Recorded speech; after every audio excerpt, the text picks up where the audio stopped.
Welcome to the Dynasty Pulse, once again, right here on the Fantasy Sports Advice Network and the Undroppables and terrestrial radio, 101.5 FM, Talkin' West Tennessee. I am bigz. Grindberg is here. Chev is with me. Schultzy too.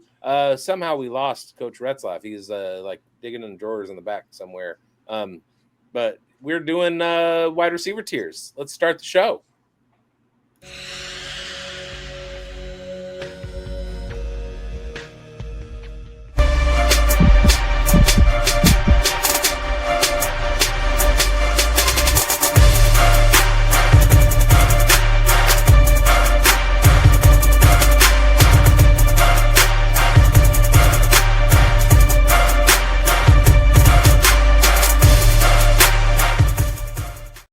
Because my meat tier one, I would say smoked beef ribs. That's right up there for sure. Smoked short ribs. Yeah, I gotta be up there with some big plate ribs, Texas style barbecue. Let's go. Well, that's like open fire. And you know what we're talking right now is the Crossfire section here. We're doing wide receiver breakdowns this week, and that's our Crossfire section. So here's how it works. Each of us will take turns nominating a wide receiver for a specific tier, but before the next pick is made, we open the floor for a Crossfire reaction, a quick rebuttal, a cosign, or an outright takedown. Then the next host makes their own move. It's fast, it's layered, it's Dynasty chaos in its best way. Once again, we're going to be raising the stakes on our turn. You will no longer be limited to just nominating a player. You have the option of making a tier break. You draw the line wherever you feel this class will end. Maybe the next wide receiver doesn't belong in the group above. Maybe it's time to shift values tiers entirely. So tier 1 is the pulse setters. Tier 2 is the rocket fuel, the ones that are still dominant forces, but you know they lack that elite upside. Then you got the flashpoints, exciting but risky. Tier 4, if we get to that, we haven't yet, are the aging stars, and then tier 5 is the dead weight. We're going to start with bigz, and then we'll go with me, then Chev, then Schultzy, and then reverse the order. And we're going to start it off with tier 1 now. Let's go, bigz. Who do you got in your Quick question before we get started. Does Lane Larison count as a wide receiver? Well, he is one of two running backs to surpass 2 yards per route run in the 2025 draft. So maybe. This one's a no-brainer. Jamar Chase, I'm nominating for tier 1. Yeah. I think that is just, I mean, do we need to talk more about Jamar Chase, folks? Boring. No. I'm kidding. Right. I mean, I seem to get the short end sometimes, like the tight end episode I got the tight end question a couple episodes ago, and like the 101 in wide receiver tiers. Like, it don't matter, bigz. You bring the heat no matter what what point you have. If it's your turn to talk or not, it's coming regardless. So Jamar Chase is far and away the best wide receiver in football right now, given situation, given talent level, given past history. You know, there were a lot of people talking a few years ago that he should be the 101, and he wasn't. And then he got to the playoffs and wound up getting hurt, and then made it to the playoffs and became the one. Whatever. He's the 101, and like I can't, but I could argue that there should be a tier break after him. But there are a couple guys that are in his class, I guess. Yeah. I mean, for me, a guy in his class went to the same school, a guy that actually outperformed him athletically. And to me, I have him slightly ahead of Jamar Chase based off of his age as my wide receiver 1 in Dynasty. I'm go with Malik Nabers. Okay, Sheldon. That was brilliant. He said played at the same school. Well, for those of you listening, there's like 5 guys to choose from. 101.5 FM that couldn't see that, Schultzy just added Brian Thomas Jr. to the tier. And he's a Jags fan, and don't get me wrong, I like Brian Thomas Jr., but let's cut through the noise. Malik Nabers is my wide receiver one, and it's splitting hairs. I have a very, split share of both those guys, Chase and Nabers, but I love the upsided Nabers. I'm drafting him as my pulse setter without hesitation. I'm not projecting a breakout. We're reacting to the explosiveness that has already happened. Nabers walked into an absolute mess with the Giants. We know that. And he still produced as a seasoned alpha. He didn't need a top-tier quarterback or a functioning offensive line at all, or even any sort of complementary weapons to prove who he is. A true dominator. When rookie commands that kind of target share, he wins across all levels of the field, and he is the engine that the NFL needs. And I love this situation here, headed into his year 2 with whoever's throwing in the ball. Russell Wilson, he's got the accuracy and that deep ball touch, and we know what Malik Nabers did last year on the deep ball. Not very good. He had 29 deep targets, tied for 6. So many of them were uncatchable. He only had 7 of them caught, 68% accuracy downfield, third in the NFL for Russell Wilson. And even if Jackson Dart does take over mid-season, like some people are predicting, he still's got a decent deep ball as well. Malik's got that target rate king, 29% target share per route run, dominant usage. He's my wide receiver one, and I need him in this tier. Yeah. No backlash here. I mean, we're talking tiers, not rankings. So yeah. Important distinction here. Very good. Very good. I like that. All right, Chev. Is it my turn now? Yeah. Sedarian Lamb. Oh yes, Sedarian Lamb. You got to whisper his name. Sedarian Lamb. So I don't know where to start, man. So with CeeDee Lamb, he's been the overall wide receiver one before, and there's no question about whether or not he belongs in the tier. It's where he fits in the tier when you get a little bit more granular.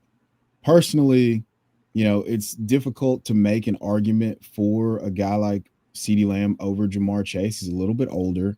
Jamar Chase is literally the youngest Triple Crown winner ever. So I don't have a problem with he just belongs in this tier. And now we're coming off a wide receiver 8 in total fantasy points season with Dak missing half, the back half of the season. And they're set up to come back with a vengeance this year. Every other year, Dak throws for, a top 5 fantasy finish and throws for 4,500 yards and 35 touchdowns or whatever the case may be. So I think this year, especially if you look in the backfield for the Cowboys, we're talking about CeeDee Lamb probably going to command another 150 to 160 targets. And now the offense can function even better because they have someone on the outside who allows CeeDee Lamb to operate with, total impunity in the slot and just dominate. So, yeah, CeeDee Lamb is one of the safest bets in fantasy football in 2025, and I don't see his role or his status as a tier 1 asset changing. I open the floor for discussion.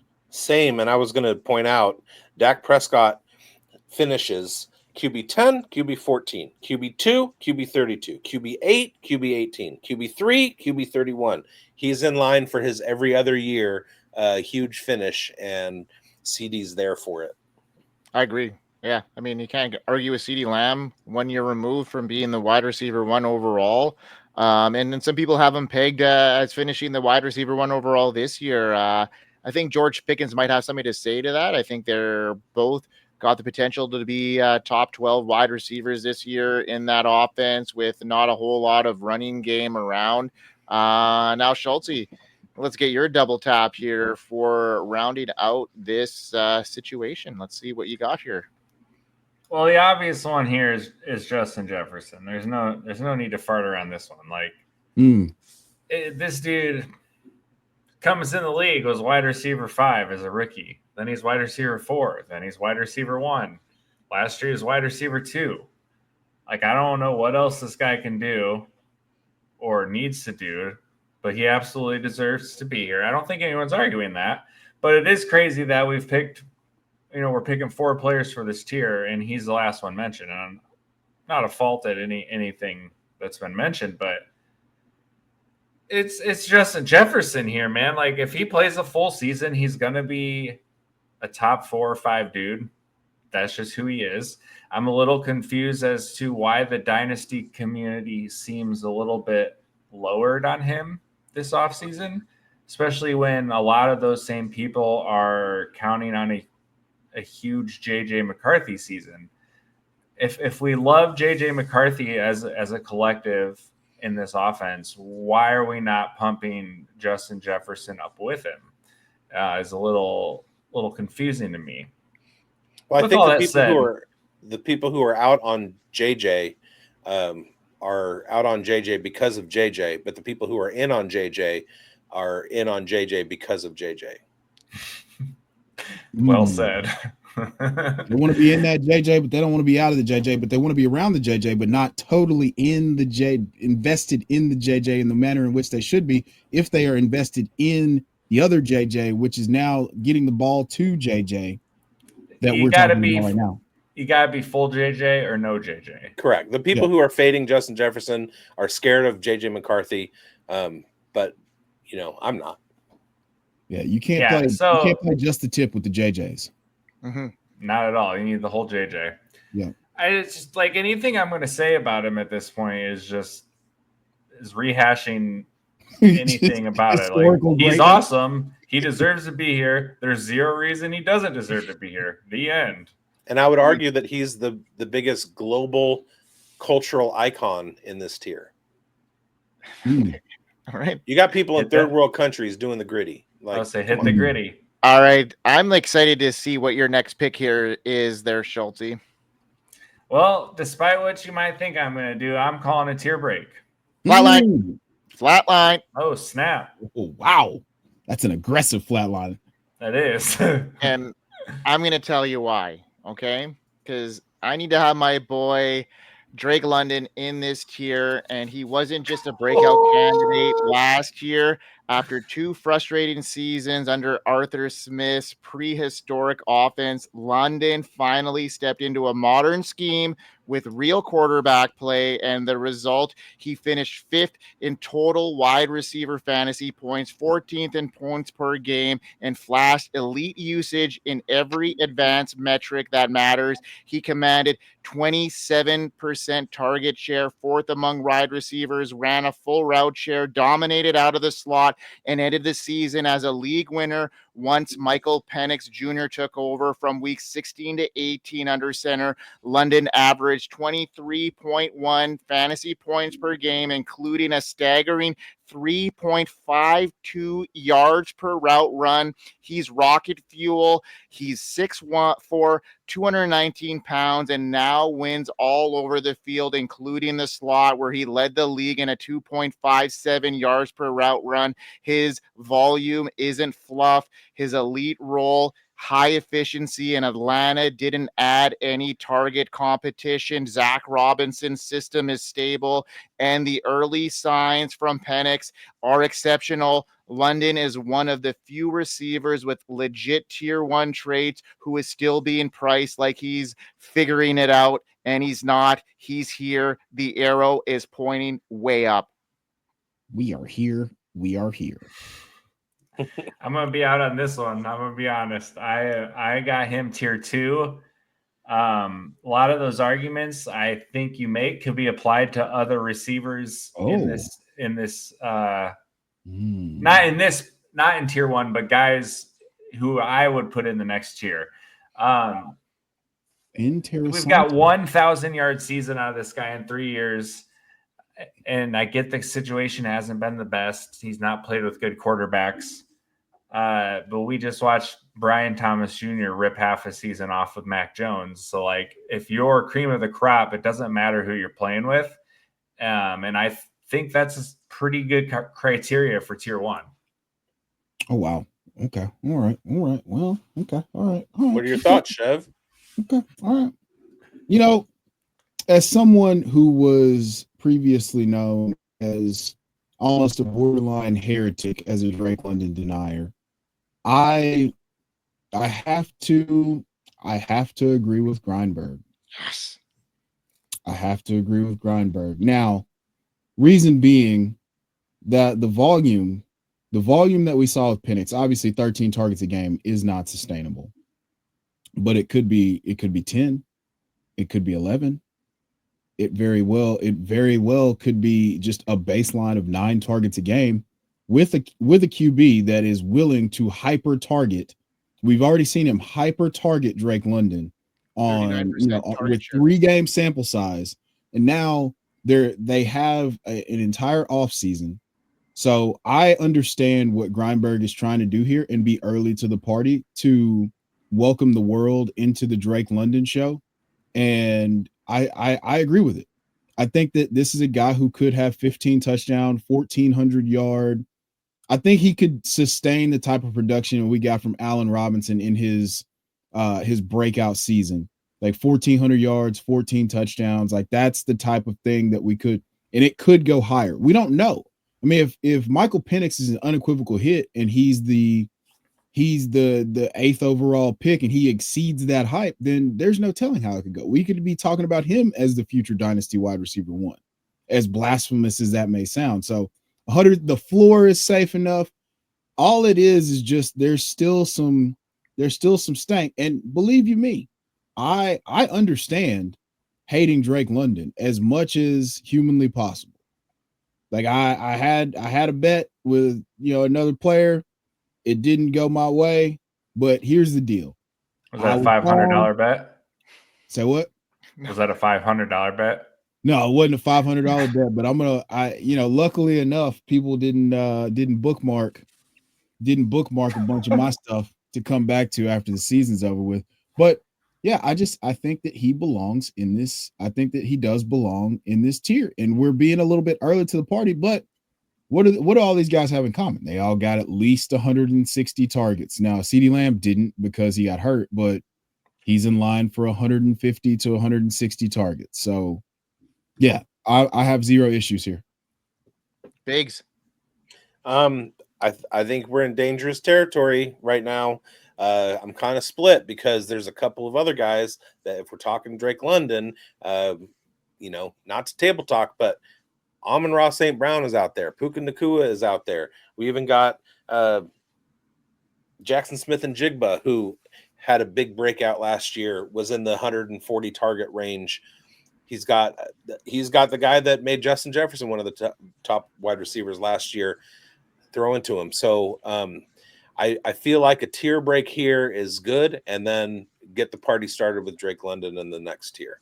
I think if you look at public perception, if you look at kind of what everybody out there thinks when they think of football, Chase, Lamb, and Jefferson are solid. I would make an argument that it's those 3 in the top tier. And then we start getting into the Malik Nabers, Brian Thomas Jr., Drake London, Amon-Ra, Puka, Jaxon Smith-Njigba conversations. So I think we should keep it where it is, and London goes in tier 2. How do we decide this? That's a good question. Chat, let us know. Let us know. Let's get in the chat. So for now, he stays out of tier 1. Yeah, he does. So tier breaks. So Schulte tier breaks. Right. Let's go. It wasn't a democracy here. It was an even split. So chat, let us know. Is Drake London tier 1 or tier 2? We'll have to get Coach's opinion on this. So when he's back. All right. So my flat line went bumpy. And I guess we're putting Drake London, which is a fatal mistake.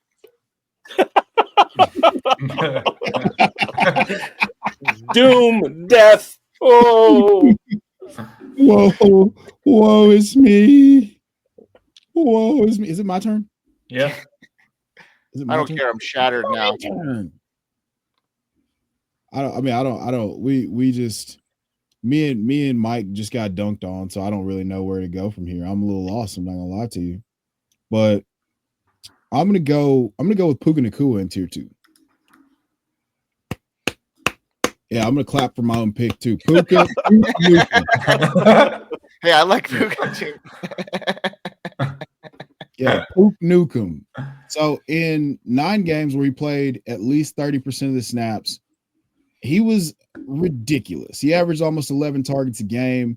I mean, there was 98 receptions. Like, this is ridiculous. Like, this is they've literally just taken Cooper Kupp and made him Polynesian. And now we have Cooper Kupp 2.0, a younger, more physical version. And they added a guy to be able to draw coverage away from Puka. So, yeah, I mean, I think the target floor is extremely safe. I don't think Devontae Adams is any sort of threat at all. They used the second, well, obviously with Drake London and Zach Robinson and the 11 personnel being off of the McShanahan tree. Now, I think that Puka is still going to command an insane target share.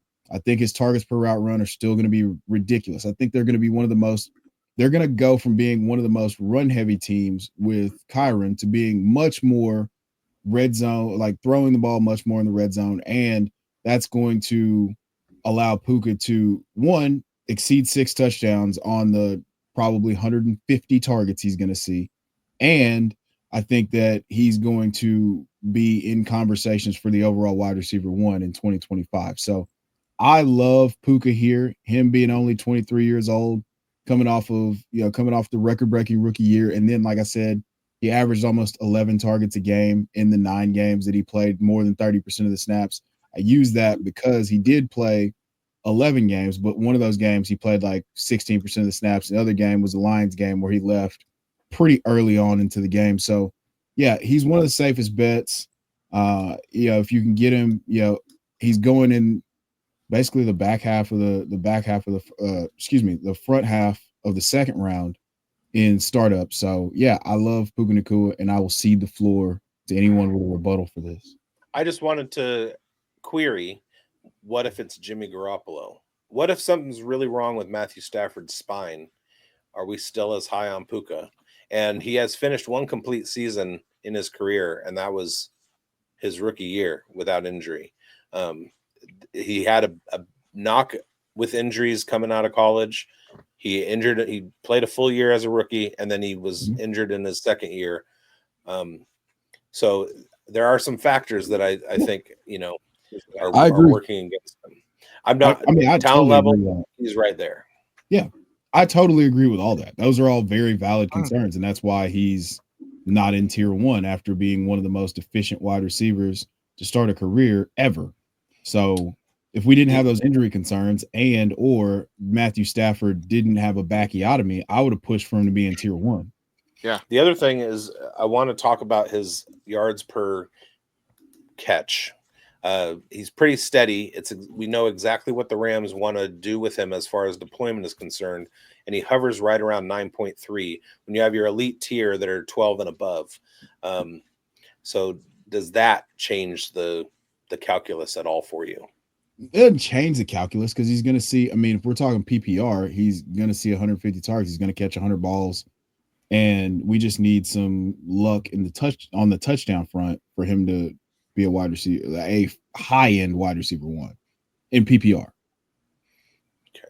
Yeah, I'm not worried about Puka. I mean, he's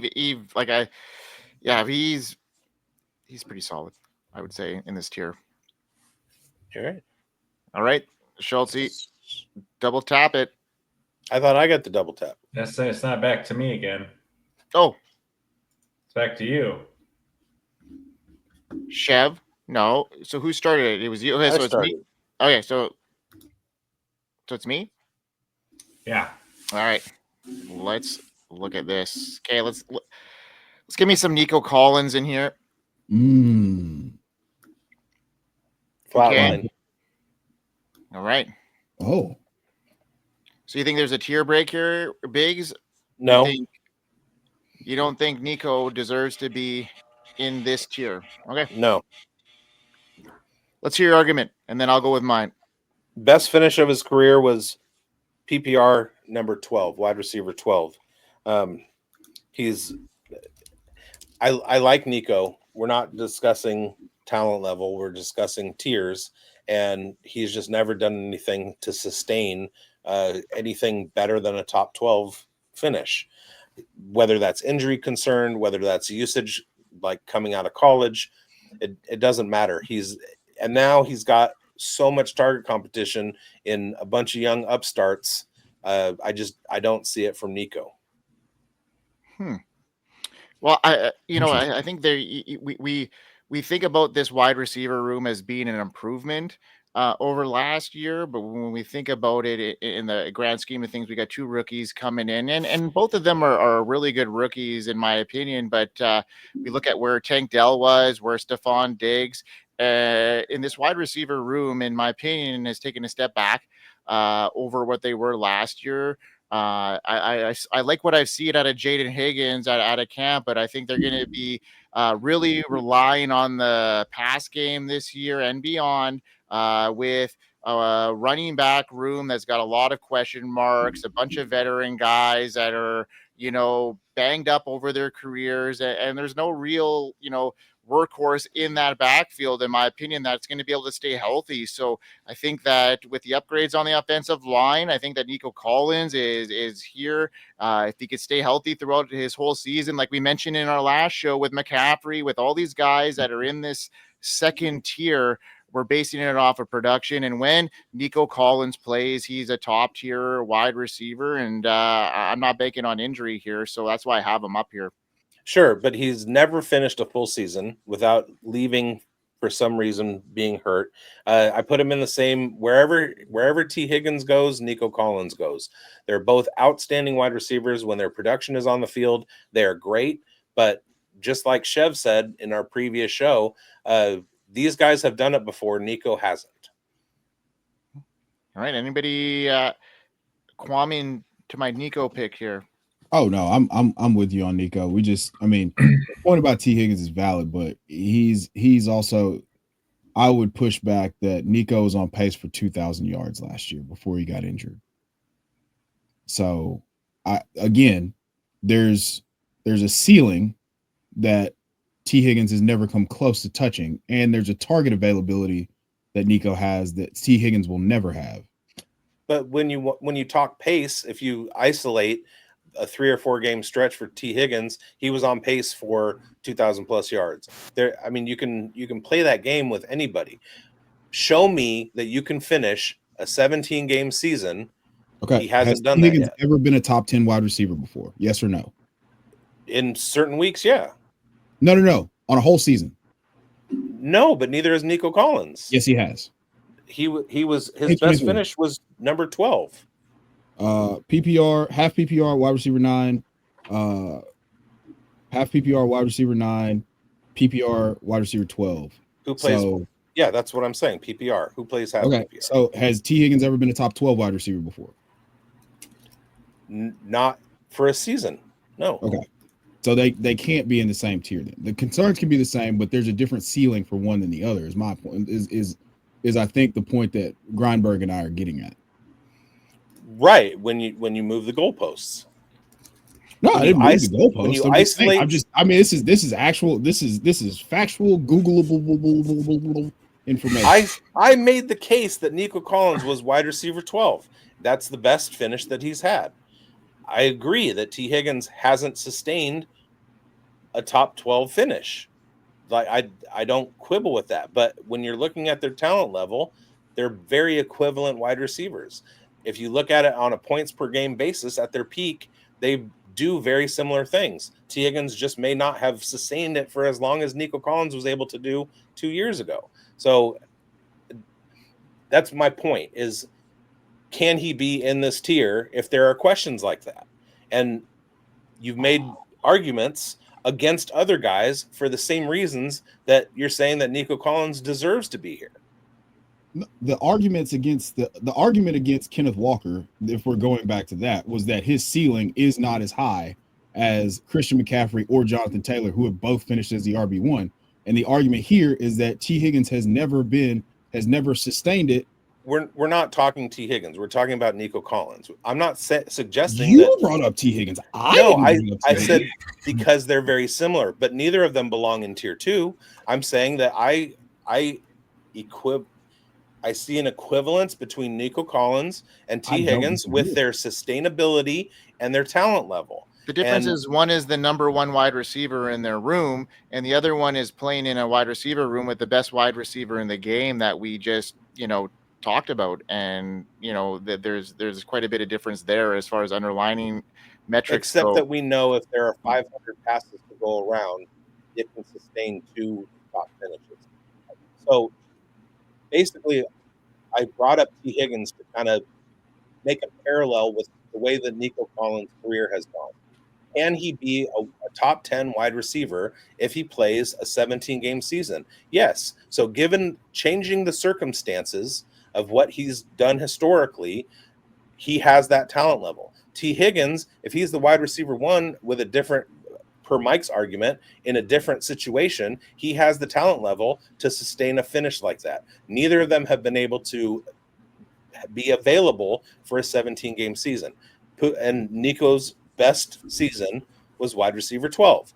So if you are going to argue other people have finished higher and that makes it they belong there, Nico hasn't done that. He's never been able to show that. I believe in his talent. I don't believe that he can stay healthy. He is just not that guy. Right, Schultz. For me, this one is a more dependent on where we cut in tier 2 off before I'm willing to make my call. Well, you can't do that now. You gotta is he in this tier right now before knowing where the tier break is, because that's what happened with Kenneth Walker in our last show. So is Nico in this tier? Yes. All right. I'll say yes. All right. Who is next on the board here? That would be me. All right. I got 2. I'm going Garrett Wilson and Brian Thomas Jr. Who's first? It doesn't matter. It's a tier. Well, who's first on your first? Because somebody might flatline your first pick and then. Why would anybody flatline my first pick? because they could flatline it. Garrett Wilson. Garrett Wilson over Brian Thomas. No, that's not what I'm saying. I'm saying Garrett Wilson I'm nominating for tier 2. Over Brian Thomas? Or no, just in general. Who's first out of your guys? You have 2 picks. Who's the first pick? Garrett Wilson. There it is. Okay. Talk about Garrett Wilson. Anybody flatlining Garrett Wilson in tier 2? I will not. For the bit, I kind of want to. No. Yeah, the only concern is Justin Fields, and he's sustained a top 10 wide receiver, so don't be afraid. Garrett Wilson is the guy. All right, I got no qualms about Garrett Wilson in this tier. Okay. And Brian Thomas Jr. I spoke too soon because I forgot the other guy. So take Brian Thomas Jr. out. All right. I'm going Jaxon Smith-Njigba.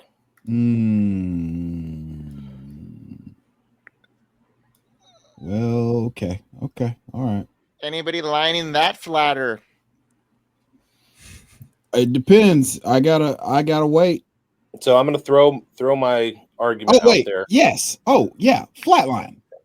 Yeah. I'm gonna throw my argument out. I'm gonna throw my argument out there.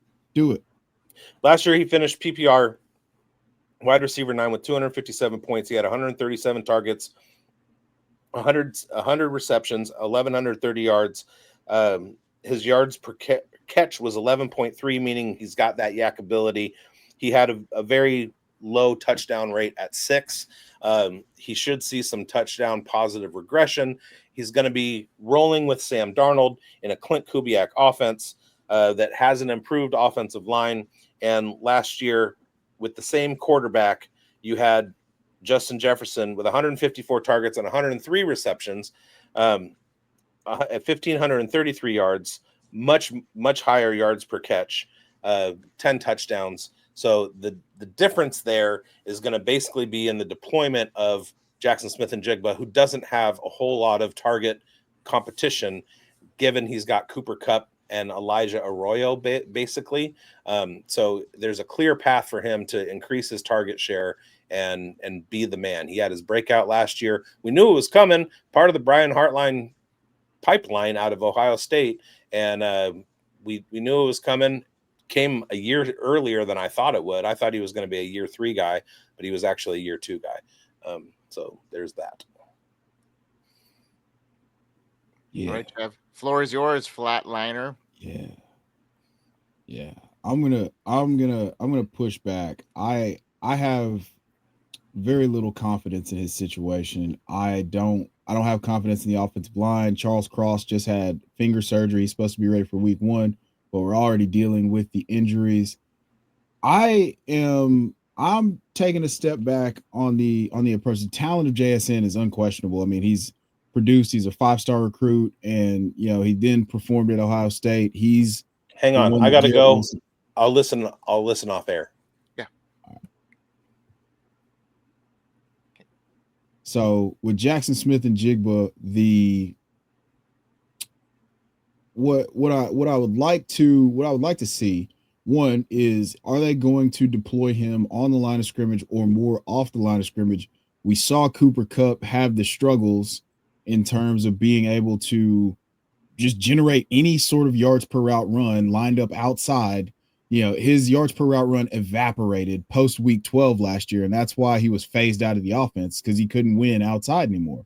So I have my questions about JSN. I would much rather just go with Brian Thomas Jr. here. I don't have the questions that we do have about Brian Thomas Jr. We know that if you just throw the ball in his direction, it's going to go well. I still wonder if Sam Darnold's going to turn back into a pumpkin. You've heard me say it till I'm blue in the face.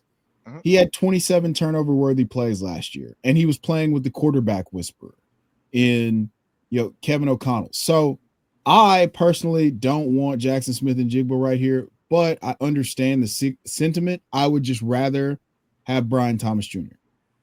I 100% agree with that, especially within this tier. That flat line, to me, I think needs to have Brian Thomas in this tier. And with all those question marks regarding around Jaxon Smith-Njigba, the new offense, Clint Kubiak is there, and he has been able to produce some, talent in wide receiver spectrum. But to me, there's a lot more question marks, like you mentioned there, Chev, about the offensive line. And to me, I think that Brian Thomas Jr., what he showed last year, at the end of last year, needs to be in here.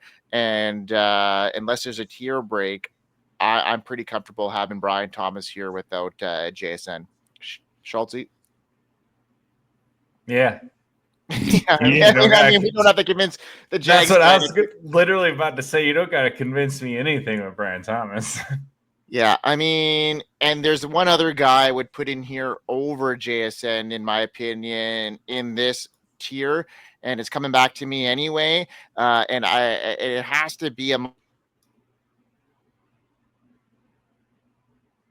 same target share. Maybe this offense has taken a step back, and I totally get where things are headed with Jameson Williams, taking that step forward, but you gotta put some shares in the slot merchant. You got to put some shares in a guy that is, faced some adversity throughout his career, no matter what. And this is the type of situation where, you hear guys emerge.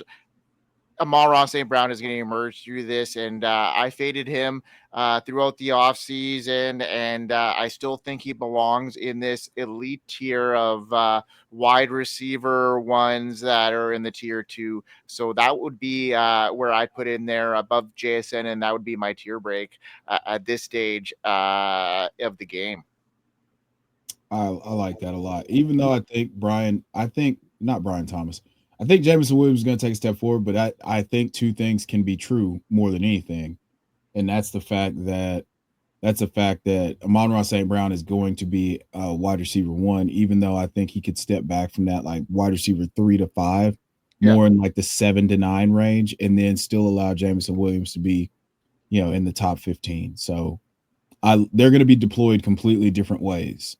So I think that Amon-Ra St. Brown has proven, he will continue to prove and be a solid wide receiver. I just don't think that the ceiling may be there. And I could be wrong. I mean, he led the league in end zone targets that resulted in a touchdown last year. Yeah, no, and I agree with you there. To like the ceiling might not be there, but I think with the touchdown upside that we saw, like you mentioned there, the first 10 games of the season, he scored on every game. So like, he's proven to be able to be a red zone threat. So there's more versatility there that meets the eye. And if he doesn't take as much of a target share, which I'm expecting this year, I see him still being, a top 12 wide receiver, like you mentioned. I don't even see him being, the 7 to 9 range. I actually have him outside of that. I have him, in the 11, 12 range, to be honest. But that's still in this tier as far as a guy that's going to have that longevity because he plays that slot role and he can command those targets too. Yeah. Yeah. No, I'm with you. Sweet. I definitely agree on breaking the tier here. I think this group of guys, you're looking at players who can still, take a game over completely themselves. They're still going to be cornerstones to your lineups. You can count on them to get 150 plus targets, like things that are still very like extremely high end tier 1 qualities. We're just not quite fully there with the tier 1 guys. And I don't see any of the remaining guys holding quite the number of qualities we want to put them into tier 2. So I agree on the tier break. All right. Well, unfortunately for bigz, he did not get JSN in this tier. And I think it's unanimous at this stage that, he doesn't deserve to be in this tier at this stage with some of the volatility in that offensive line, in that offense in general, with a new quarterback, with some uncertainty there to see if actually Sam Darnold can really perform without the Kevin O'Connell offense. So Jason is firmly in this. I'm going to put some in this tier now. I got to go with my guy. I got to get Lad McConkey in here after a impressive rookie season. I see wheels up here. Yeah, they added some offensive weapons in Trey Harris. Omarion Hampton is going to be the focal point of the run game, but Lad McConkey is a guy that can separate. He's got the yards per route run. He had an incredible finish to 2025. And I have him at the edge of this tier. I have him ahead of JSN, in my opinion, based off of his situation, his youth, and, tied to a great quarterback for years to come. So Lad McConkey for me is definitely a tier 3 shoo-in. Easily. Yeah. I have no pushback on this. Yeah. I mean, it's incredible to see his progression and where he headed. And if you were fortunate to draft Lad McConkey, like I was last year in a lot of my leagues, you were able to prevail with championships, especially if you paired him with Chase Brown, right, Chev? Absolutely. I'm a little upset at you still for taking Lad McConkey in the Grindberg Invitational. Is it my turn? It's your turn, man. Ted McMillan, Teteroa McMillan. We've dilly-dallied long enough here. I love it. I love this call, Chev. Teteroa McMillan. Now, the mama named him Teteroa. We're gonna call him Teteroa for moving forward. I struggle with that, but like I saw a press conference yesterday where they asked him, why don't you want to call him Ted? He's like, I didn't name him that. And I was like, oh, Mama McMillan is serious about this. All right, cool. So no more TED talk. So as Chef GPT, I'm not gonna lie, I got a little prospect fatigue on Teteroa McMillan because of the fact that I thought he was playing against pulpit salesmen out west, and I just couldn't get down with that. Now he goes to one of my favorite rising offenses for 2025 in the Carolina Panthers, and Bama Bryce, who was 21 points a game last year from weeks 8 to 18. And I think that giving him a weapon like this rookie, Mr. the big pineapple is what I'll call him, because I don't feel like saying Tetaroa McMillan every single time that I talk about him. The big pineapple comes and goes to the Carolina Panthers. He's going to be the number one target there. All the reports have been glowing about him being even more impressive than the organization originally planned. And that's high praise, considering that they demanded a king's ransom from the Rams. And that just, that was almost their play, but they ended up not taking the deal, and they were thrilled about not taking the deal. So he's got all the bona fide signs of a breakout wide receiver one, and I want to have as much of the big pineapple as I possibly can in 2025 and moving forward. Yeah, I 100% wholeheartedly agree with this take. I think he needs to be in this tier. Maybe we're a little ahead of our skis, if you will. I think that Chev and you and I were thinking a little bit more long term during this game today, because we're on the same page with a lot of our takes here. But I agree with this take. Tet needs to be in here. We've seen what Canales has done in the past, making guys relevant, and it's just taking a little bit more time to develop this Bryce Young. He's never had to develop a rookie the way he's had to develop Geno Smith or Baker Mayfield. These guys were veterans when he got them under their wing. So some development was necessary with Bryce Young. We saw what he did at the end of last year, and there's a lot of smart guys that are really into this offense as one of those offenses that could be the Tampa Bay Buccaneers of this year. And this Carolina Panther offense, led by Tetaroa McMillan and Bryce Young, I think could really come to fruition, and we could be talking about Ted being in the tier 2 next year at this stage. Beautiful. Glad we're I am not a Bryce Young truther at all. The big pineapple belongs here. There it is. I mean, when sometimes a quarterback needs some people around him to develop, he's got the coach, I think, and now they're putting some weapons around, and then we'll see what happens. They made a big whiff last year with Jonathan Brooks. I think him being able to be a part of that offense, they had some stakes in there, and I think they would be a little bit more further along had they had some stakes in that game. Obviously, Chuba Hubbard has emerged, but Tet is going to be that guy, and I'm on with this. All right, Schulte, what do you got? All right, first up, can't believe we've made it this far. It's AJ Brown. Let's be real. The one knock here is the offense. He's not playing in a super highly target concentrated offense. They run a lot. We've talked about it. Everybody's talked about it.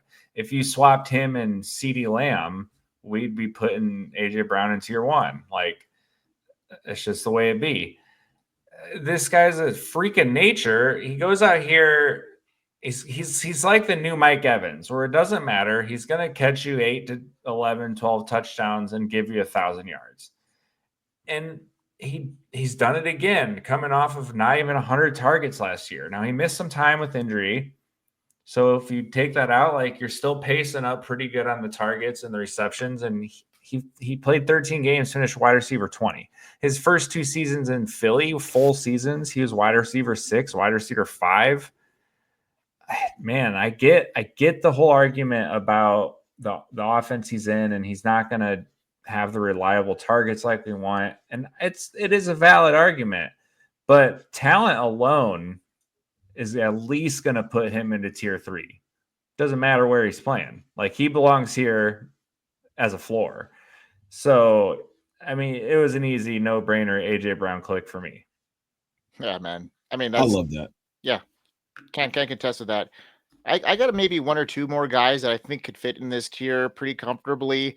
And one of them for me is a guy that's been in the headlines, and he might miss a couple games here, but that's not going to totally affect his dynasty value. And I'm going to get him out of value. And I want to put Rashee Rice in this tier.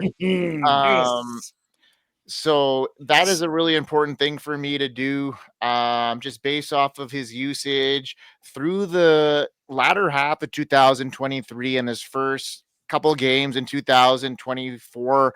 What incredible target domination, slot merchant, a guy that could play power slot, but get open whenever he's needed, and a safety blanket for Patrick Mahomes, and a guy that was putting up wide receiver one numbers when playing full tilt after that injury. Obviously, Xavier Worthy's gained up some steam, but Rashee Rice is taking a bit of a hit because of the immediate resolution of his trial. But this is good news, because we're gonna have a very quick suspension note, and he might miss a game or two, maybe 6. But this is Dynasty though, folks. So we're looking at a guy that could be a league winner down the stretch for you, and then in 2026 be a monster. That was so subtle. Or 6. Miss a game or 2, or maybe 6. I don't know. Oh, it's good. Oh, it's good. That's good. It's good. Oh my goodness. Yeah, it's incredible. Oh wow. Okay. Yeah. All right. Let me recompose myself here. I was not prepared for that in any way, shape, or form. I'll go with T. Higgins here. It's my turn, right? Yeah. Yeah. No rebuttal on Rashee Rice though being in here. No, dude, I love Rashee Rice. Yeah. And I think that I've espoused my love on the Twitter X machine for Rashee Rice on a number of occasions. He was my bring home the bacon player for 2 Guys 1 Pod last year.